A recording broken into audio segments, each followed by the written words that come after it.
বিদ্যুৎ নেই, তাই অলস সময় কাটাচ্ছেন শ্রমিকরা। কলকারখানায়ও চলছে না মেশিন, লোকসানের মুখে ব্যবসায়ীরা।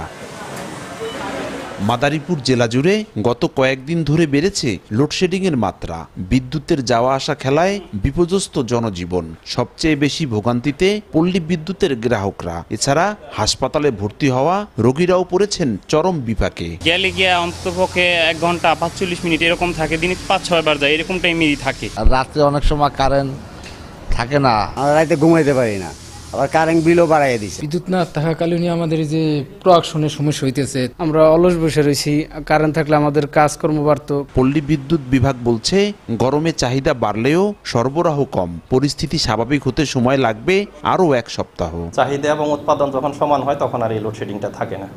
তাই ইতিপূর্বে আমাদের মাদারীপুরে বিগত কয়েক মাস যাবতীয় কোনো লোডশেডিং ছিল না, এই সহসাই শুরু হয়েছে কিছুদিন পূর্বে, এবং আগামী কয়েকদিনের মধ্যে আশা করি যে এর থেকে উত্তরণ পাবো। ওয়ালটন ফ্রিজ কিনে অনেকের মতো আপনিও হয়ে যেতে পারেন মিলেনিয়াল।